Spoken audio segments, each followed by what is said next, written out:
Welcome back to Two Dumb White Guys, first episode of 2019. The Return.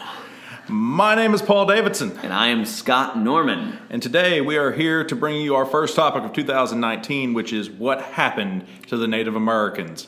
Our personal favorite of the suggestions from the suggestion box. Yes, our suggestion box actually had a question that said Native Americans, and so we assumed that that meant the Native Americans, not the first people to use the term American. So. Although, if we were to dive into r/America, it is an interesting exploration, but that's for a different podcast. Yeah, for another day. But today we're going to be focusing on what happened to the Native Americans. Now, the short answer is they're still here, but the longer, more interesting answer is how they got here. And so, Mr. Scott Norman has come up with a list of the top 5 misconceptions about Native Americans. Yes, and in our top 5 misconceptions here that we're going to kind of be discussing today, it's very clear, or to be very clear on it, we are not talking about the misconceptions about current natives still living here in the States or even in the Americas as a whole. We are discussing specifically the natives when they were here prior to Columbus to right up at the point of Columbus's entry. So this isn't a what happened sociologically to the Native Americans over the last 200 years, as much as it is an exploration of who they initially were. Indeed, and if you would like to know what's going on with Native Americans today, of course you could watch the news. They're currently in the news. We might talk about that later on. Or you could read a contemporary writer such as Sherman Alexie, and he can give you a good insight on what Native American life is today for the now. But we digress. It's time. What is the first misconception about Native Americans, Mr. Norman? All right, so a lot of the information that I am going to be using here is based essentially out of ideas I got from the book 1491 by Charles C. Mann. And I don't know if he coins the term or if this is something that he is reusing, but the idea called Holmberg's Mistake. And Holmberg's Mistake is, you could kind of sum it up in the Pocahontas mistake. The idea that the Native Americans, when we arrived, and we being Europeans arrived, were set in basically a time capsule of the Stone Age, right? And so it comes from a guy named Alan Holmberg. He actually did a research study in the 1940s and went down and studied the Siriano people in Beni, which is actually in northern Bolivia. And when they were doing the study there in northern Bolivia, he went and lived with these people and documented what they were doing. And his final report included the statement that, quote, "The Siriano people are among the most culturally backward people in the world." And that they, when he found them, were, quote, "still in their raw state of nature." And so essentially the idea there is he is envisioning these people as a Stone Age capsule that has not advanced for thousands and thousands of years. That is misconception number 1. Yes, the basically what you're saying is that we traditionally think that it's similar to that island off of the coast of India where you're not allowed to go to because they are isolated and they're quote-unquote culturally backwards. Yes. And we usually think that Native Americans at the time were culturally backgrounds or technologically not as advanced as Europeans at the time. Yes, and we're actually going to tackle that as one of the other misconceptions, because here's the thing, is really our other 4 are different pieces that are refutations of Holmberg's mistake. But it's a good starting point because it just sums up the fact that this is what a lot of Europeans documented when they first encountered natives. They looked at them and said, "Oh, look at these ancient peoples. They have no idea what they're doing." And it's kind of also like the white man's burden a little bit, where we begin to see that begin to creep in. Exactly. Yeah, for sure. Now, obviously, that was later during the British Empire that we really see that sentiment growing. At this point... But this is the seed of that sentiment starting to grow. Yes. At this point, it was a lot of the Spanish doing the first encounters, and a lot of these first encounters that the Spanish were doing they didn't really care about who it was that they were meeting. They cared about what those people could get them.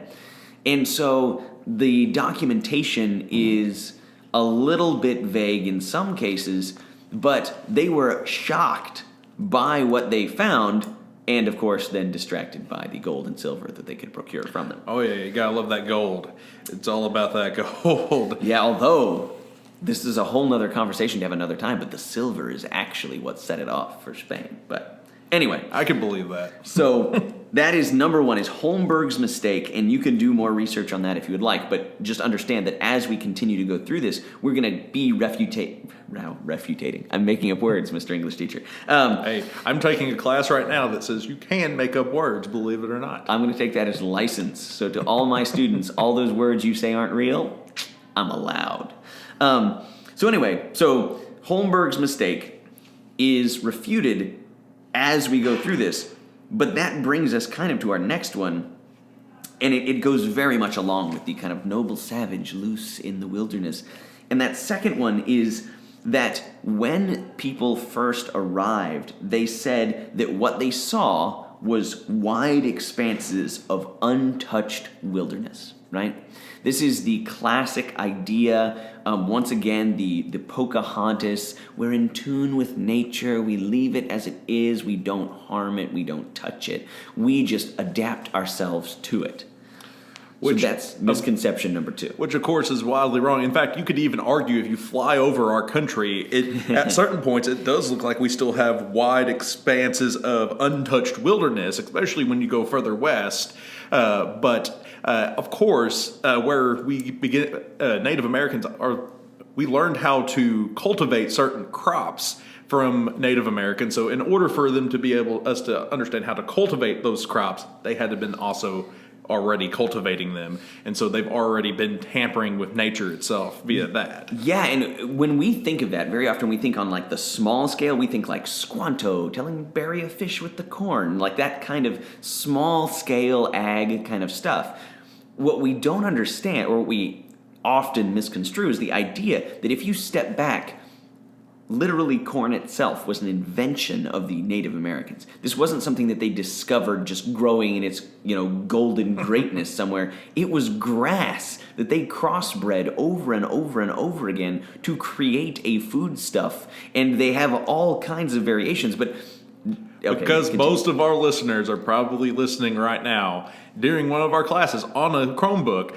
Right now, Google like original corn or maize, original maize, and you will see it. And I've seen pictures of it, and it's not with the corn that we normally imagine. It's like random tiny little pieces of kernels here and there, and not the full nice circle that we're used to seeing. And traditional maize as well, we only actually grow one genetic variation. So the things that we grow that you see as corn, now we have sweet corn versus yellow corn and those things, but those are still within a very, very narrow window of the vast array of types of maize that the Native Americans were able to do. Now, I'm speaking in very broad terms. I'm going to zoom into some specific examples of the fact that truly what we saw and thought was an untouched wilderness was in fact a created, man-made environment. Sock it to us. What's the first one? Number one, let's go ahead and just start right where Holmberg made his mistake.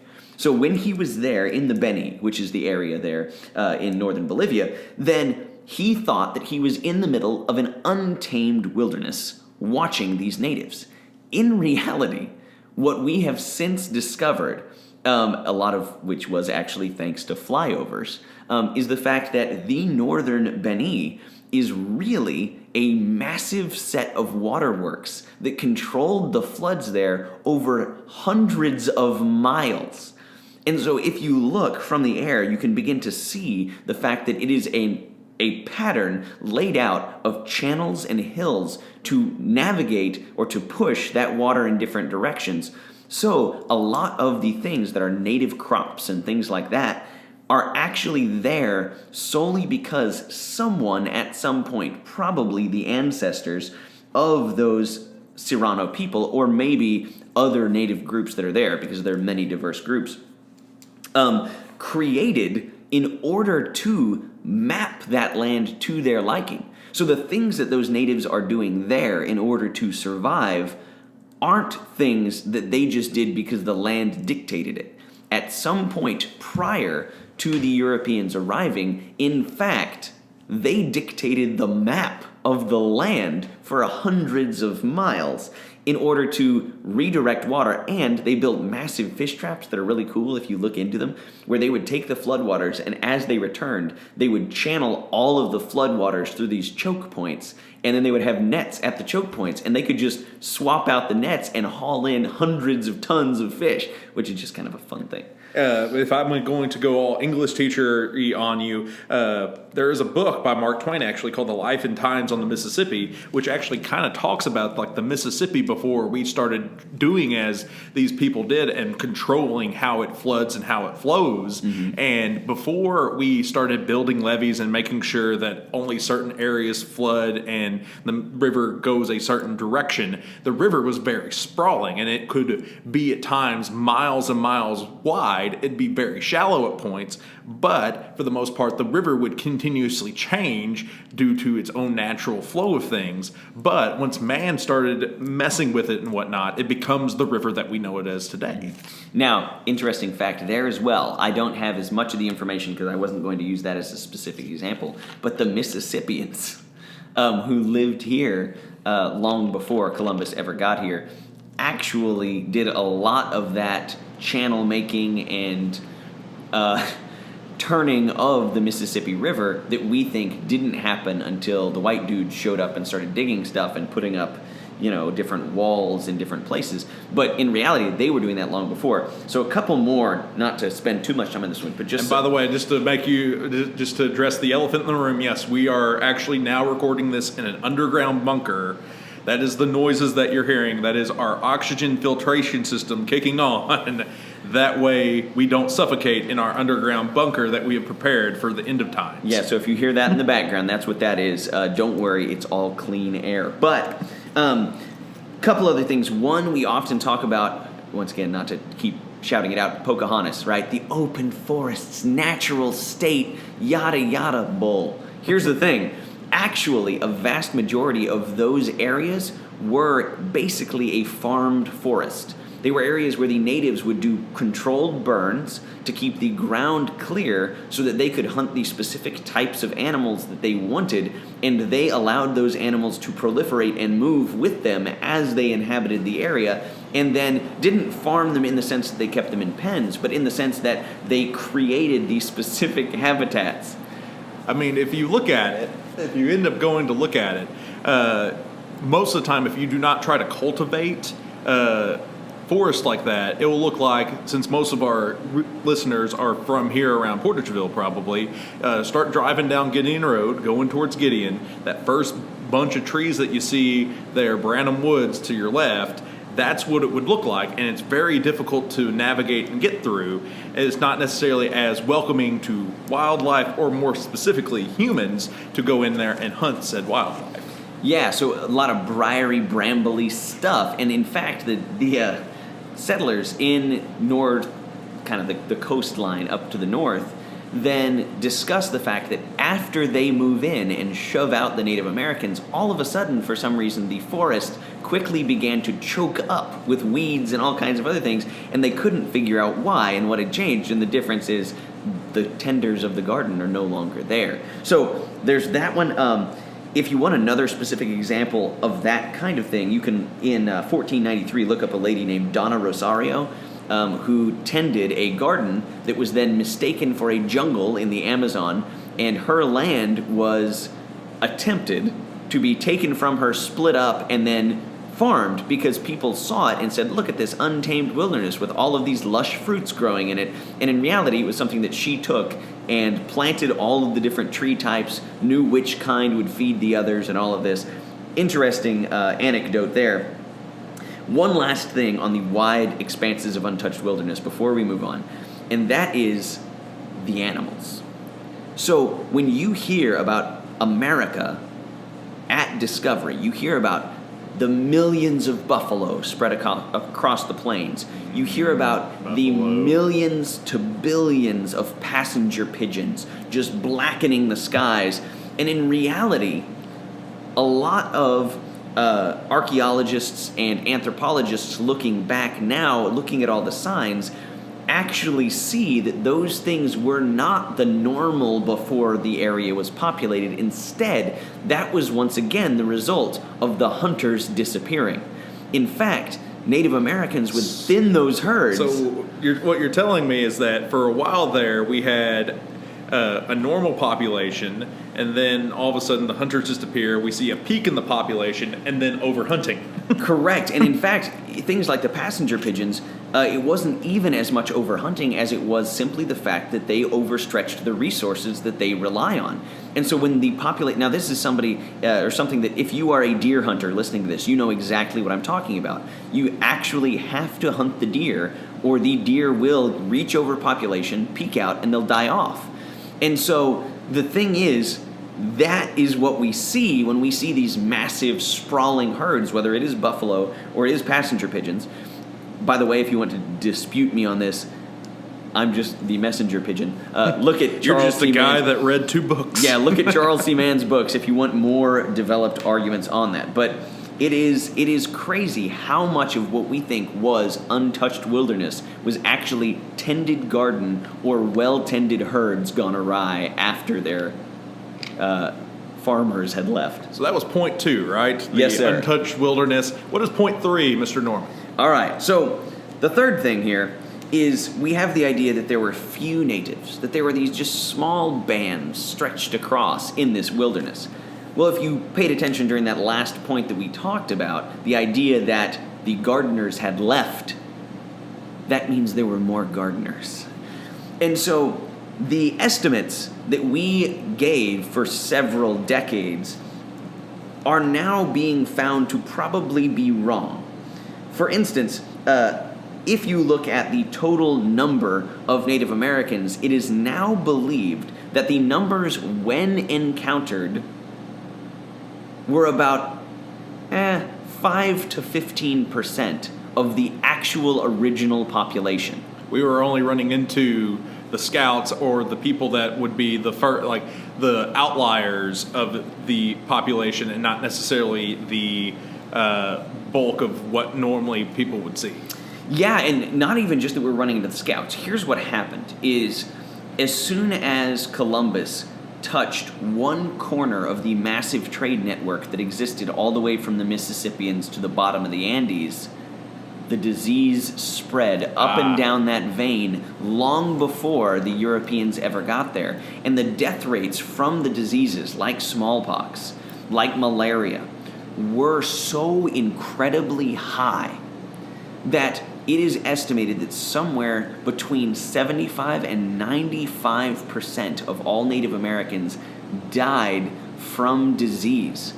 So that would be the equivalent when we walk in, once again, we being Europeans, when we walk in and see these small, scattered, disheveled bands, all we're seeing is post-apocalyptic landscape. We are seeing Black Plague-era Europe, except with higher death rates.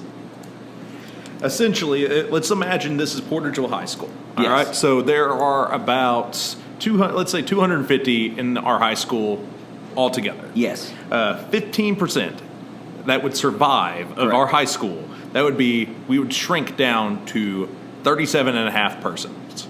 Yep. So obviously half of me would survive. I would become Lieutenant Dan, but everyone else would be 37 other people. Yes. And that is, once again, that is if 15% survived. There are many anthropologists and archaeologists now who would argue that it's closer to a 5% survival rate. And on top of that, like, you keep on talking about the massive populations and how they died off because of the said disease trafficking. You got to keep in mind that if you even go up north close to St. Louis, like across the river in Illinois, there's this place called Cahokia Mounds. Yes. At one point, that was believed to be the largest city in the world, a giant sprawling metropolis sitting right there, and that was probably bigger than a lot of the European cities that we're seeing similarly at the time. Yeah, and actually to address the city size thing, there are several cities in Central America that at the time Columbus landed were larger than these cities, than any city in Europe. And in fact, they were more advanced in many other ways as well. One of the big things that is just crazy to me is the fact that if you look at Central America, many people would estimate at this point that somewhere around 25 million people lived in Central Mexico. Not Central America, in Central Mexico. Just in a about 200,000 mile stretch from north to south of Mexico. Now, I'm drawing that from a study from two Berkeley researchers, Cook and Bora, that is quoted in the book that we've been referencing here, 1491. And in 1492, the estimates based on all documentation that they have found, and actually the Mexica and the Aztecs kept pretty darn good records of a lot of things, was around 25 million. By 1620, the population was 730,000. So that is a drop from 25 million to 730,000. And including in that is the fact that when discovered by the Spanish, okay, I've got to get my pronunciation voice ready here. Tenochtitlan was quoted as being bigger than Paris. Several decades before that, Teotihuacan, which was the empire before the Aztec Empire, had 200,000 people living in its capital city. And so you see these massive numbers, and when you picture the Aztec Empire, you picture what was conquered by Cortez. When in reality, what he was conquering was about 15% leftovers. Now, actually, at the time he arrived, it still would have been around 50%. But so essentially, Cortez was from, if you were to look at like Mad Max Fury Road per se, Cortez was the a molten Joe of the situation, and just came in and was like, "Oh, I got everything because I have the power, and then there's no one else here." Yeah, and really, that is the thing is. If you look at the battles that he fought against the Aztecs, he won after assembling a massive, somewhere around several 100,000 person army from rivals of the Aztecs, and even then, with half of their population dead from smallpox, including their king, and the rest of the area in ruins from the disease, it still took them forever to finally conquer the Aztec Empire.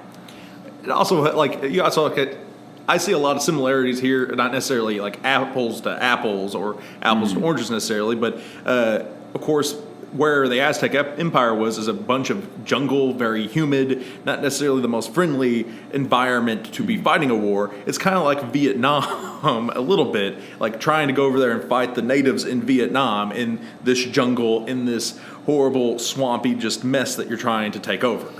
Yeah, well, so there's a little bit of misconception even there, because that area, at its peak, there were far fewer just widespread jungles. There were a lot of very wide, open, cleared roads cut through things, very well laid out cities, and at the peak of the Aztec Empire, they were actually, and this is kind of bleeding into my next point, able to do massive technological wonders, including huge waterworks to drain those swamps and massive road structures. Not necessarily saying that they were the Roman Empire, but they were able to do some works that were pretty much on scale with some of what Rome and Egypt accomplished. And that actually does. Well, before we move to the next point, I'm going to say, if you want to know more about the plague that's wiped out the majority of native, of indigenous peoples, you could check out the book Guns, Germs, and Steel by Jared Diamond. He does an excellent job of developing that. And then CPG Gray on YouTube, if you are, since most of our students probably won't pick up the book, but they will watch a YouTube video, you can watch his video, Ameripox, the Missing Plague, in which he explores the things that they talk about in Germs, Guns, Germs, and Steel. Yes, and that is another book that is great on kind of talking about this idea of the plague extending around the world. And there were actually 2 waves of plague. The first one was the smallpox virus and variations of it, and the second one was one that actually took out as many Europeans as it did Native Americans, and that was when, oh gosh, now I'm brain farting on this. I'm carried by mosquitoes. Malaria? There you go, malaria. So anyway, yeah, and there's 2 different kinds of malaria. You could get into a whole conversation on that as well. Oh yeah, there's a reason why Bill Gates is all about mosquito nets and malaria vaccinations, because at the end of the day, the thing that will probably take us out isn't a giant bomb and us blowing ourselves up. It's going to be the sniffles. All right, so take us to Aztecian Steve Jobs, Mr. Norman. All right, so the fourth thing that I consider a misconception is that they were backwards, right? This comes straight out of that mistake that Holmberg made. And we tend to think of them as being Stone Age. When we think of Native Americans, as these people who didn't farm, who lived off the land simply with whatever the land had before they arrived, right? They wandered and hunted and gathered, and that was it. When in reality, you can look at 2 of the largest food crops in the world today, one being corn and one being potatoes. Mm-hmm. Both of those things were invented by Native Americans. In fact, potatoes, I believe, potatoes.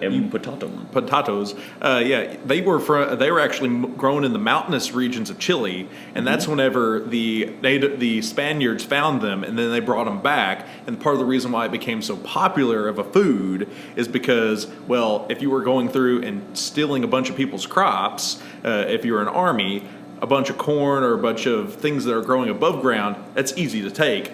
The potatoes, they're down in the ground, and so you just look at it like there's no food here, and so you keep going. And the other great thing about potatoes that really benefited Europe particularly is this is still, not to get into a whole nother topic, but this is still Little Ice Age. This is still, everything is much colder in Europe than what we think of it now, and they're having to deal with crops that have to grow in the cold. Well, guess what? Potatoes grow in the ground. And so they don't have to worry about the frost biting the potato and killing it. It's underground. It's fine.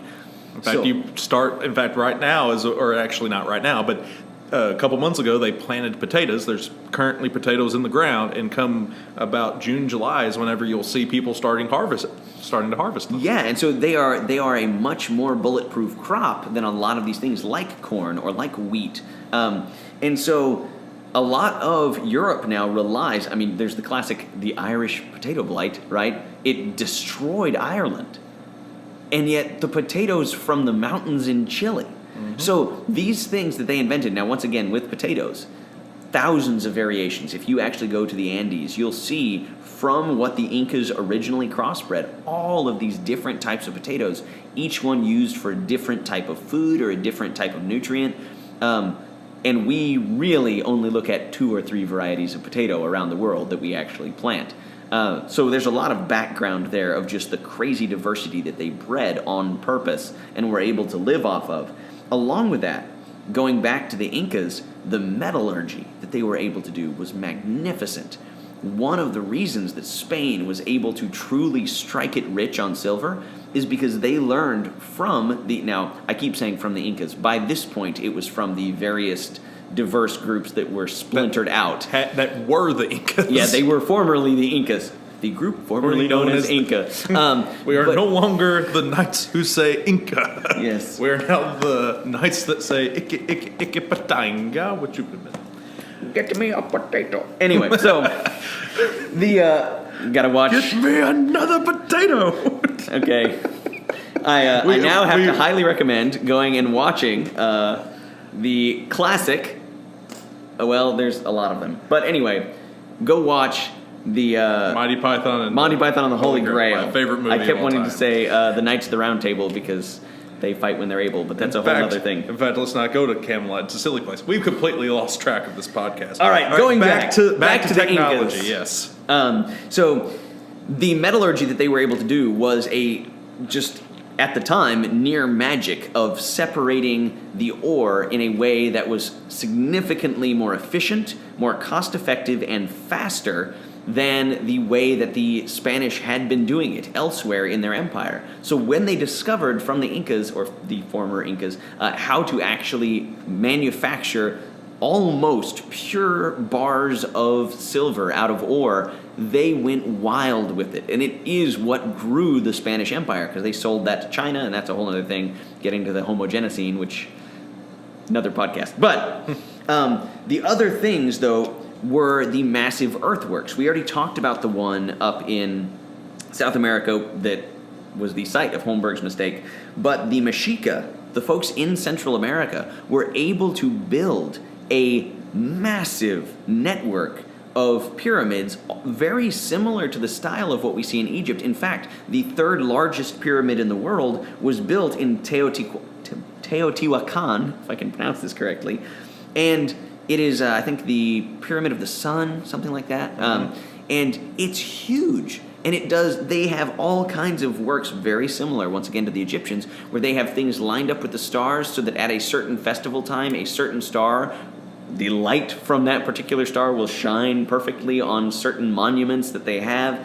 It is amazing what they built. But a lot of that we didn't know until relatively recently, because we've gone into the jungles that we thought were just untouched jungle. And as we start uprooting trees underneath, we find start that discovering these lost treasures yeah, exactly. from a long time like, ago. Hey, look at this mountain with trees on it. Oh, dang, it's not a mountain, it's a temple, right? But so you even see that around here. Whenever they were getting the dirt to start building that new water treatment plant for plastines, they ended up finding some stuff. Yeah, I have had individuals talk to me about plowing fields and thinking that there was just a low rise that they were going to plow down. Turns out it was a mound. So anyone from Southeast Missouri is familiar with the fact that we live in a flat area. Anything that you see that's a lump is man-made. If you see anything basically between here and Crowley Ridge out by Dexter. And with that said, it's not always going to be an Indian mound. Sometimes I can almost guarantee you that there's a good chance that a house possibly was also there too. So like it doesn't always have to be an Indian mound, but anytime you see an upraised place of ground, something used to be there. Yeah, it is man-made. We're not saying it's Native American made per se, but it is man-made. And so we should be familiar with this idea that lurking beneath the surface is more evidence of how technologically advanced they were. They had trade stretching from the Ohio Valley to the bottom of the Andes. And that is a network of hundreds of different people groups, various empires, and yet we find things up in the Incan temples that were art done by people in the Mississippian culture. Which is even more impressive whenever you consider, even today, you cannot drive from North America to South America, which they were able to walk that distance. So. And I just have to say, because I think I said that backwards, I did say that backwards, we found Incan artifacts in North America. The North Americans didn't make a whole lot of lasting artwork, aside from the mounds themselves. So, point being, once again, just the fact that we think of them as backwards, and in reality, they were in many ways more technologically and scientifically advanced than Europe, even if they weren't written, documented things that they had, like, oh, this is the book written by whoever about it. They had done the scientific work. So, all right, we're now on to our final point, number 5. All right, number 5 is this. When you talk about Native Americans, you always kind of hear they came across the land bridge, right? That's the stereotypical. It was an Asiatic people that was coming from kind of the area of the Kamchatka Peninsula. They found the land bridge, filtered across around 15,000 years ago as the Little Ice Age, or as the Ice Age began to melt off. And then they just came filtered through all the way a pass, and then eventually filled all the way down to the tip of Chile. And that sounds great until you start doing archaeology. And you find in Chile settlements that date back to 5,000 plus years before the settlements in Alaska. Now we have a problem. So it's not necessarily saying that did not happen. Oh, correct. Because that's probably where you get a lot of that's where you get the Inuits probably came over from that particular area. But what we are pointing out is that it was not just from there. There was already an existing a group there, which could make sense considering of Pangea and the breaking up of the continents, and you could have that group that could transfer over from there. Yeah, and now I don't know necessarily that it could have happened at Pangea if you look at the timelines. Unless, well, I'm not talking about it happening right then and there. As it split, someone said, right. "Mom," and the gap just widened. No, but with that said, like you could from Africa to South Africa, that's where you can kind of see where that was at, or from Africa to South Africa, from South America to Africa, they used to be kind of combined. Oh yeah, you could possibly see that that's how not necessarily right then and there, but a group could have already had transferred over to closer to there, and then start becoming civilized, or civilized or socialized. Yeah, building a society. Yeah, the interesting point there is now. A lot of this last point, I don't have near as much weight to as much as we don't know. If you look at most of the research, it's all guesses because since we don't have written histories from them and the stories have gone down so many generations, then you'll hear stories about we came from a distant land, but it doesn't say how or when or where, right?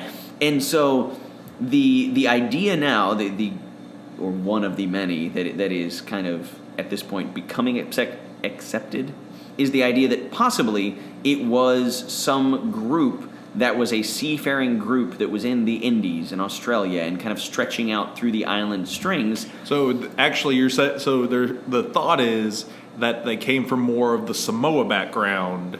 Yes, so down South Asia, South Pacific area, and it was a group because clearly they were able to get out to those islands. You have natives on Hawaii, right? And so that some of those people groups and their ancestors were the ones who just trucked it all the way on over and landed. Basically, watch Moana. It was The Rock. The Rock carried them over. The Rock is the one. See? It always comes back. See? Dwayne Johnson, we knew that you would fit into this podcast somehow. We'll always get you back somehow. Just wait till he runs for president. So, I can see it now. Our Johnson 2020 shirts and hats. Oh, yeah. I'm on that train. So make America smell the cooking again. Oh, gosh. I was wondering where that was going. But the idea there being that we don't really know. There's all kinds of theories. They could have been a seafaring people that kind of did the Viking thing, like on the East Coast, where they just go up north, travel along the edge of the ice packs, and then just keep going south, and they simply didn't settle till they reached South America. That's possible, but you would think that maybe there would be some traces. Since it's on a coastline, though, they could have been washed away. So there are so many different possibilities of how they got here. All we know is that the theory that we had as the theory accepted for many years can't be it. Now, it can be part of the explanation, but it can't be the whole thing. But and there goes into another question that we could possibly explore here a little bit. Like a lot of complaints that people have about history is that, they find something and it changes. But that's the fun part of history, is that all of a sudden we find this new thing and a lot more questions pop up. Yeah, and the interesting part is with history, you're always looking back and you're always trying to find these different things to validate or invalidate. And so you look at a lot of things. Now, I always love to make the joke, apologize, science major folks, but that history is fun because history gets to laugh at science, because science is always 100% convinced it's right. At any given moment, they're like, it is scientifically proven. And in history, it's like, it's close enough. Yeah, but here's the thing, is history gets to laugh because we get to look at how scientifically it is proven that larva naturally generates from rotted meat. And it was scientifically proven because every time you set out rotted meat, larva appears. And all these things that you just look at that are laughable now because science has advanced, and science is always convinced in the moment it's right. With us, we know we're wrong on some of it. And so we can just look back and be like, where's your evidence? Let's discuss. The humanities. Yes. So it just makes it really interesting and intriguing and inspires you to go and do the reading and do the research and go, what is it? Instead of just getting to hear no, it's proven, deal with it. It's like, well, no, let's figure it out. Let's go read other studies. And there are innumerable studies that are cited in these books that you could go and read and learn far more than he includes in the books. And that's another thing I wanted to kind of talk about before we kind of wrap it up for today, is that since 1994, when the internet really became a thing, like from 94 forward, we have a lot of things that are well documented. But from before then, there's still a lot of questions. There's still a lot of information out there that if you search the internet, you're not going to find. You're only going to find this information inside a book that is offline, dark, undercover, and that's where there's so much richness, and that's part of the reason why we kind of want you to read.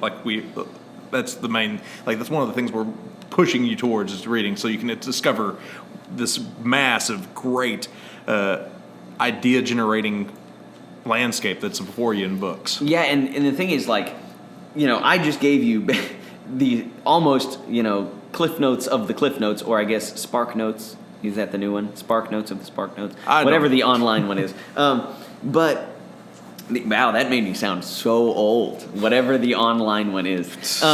Anyway. Whatever you are doing on these internets. Yeah, whatever's up there with the memes and stuff.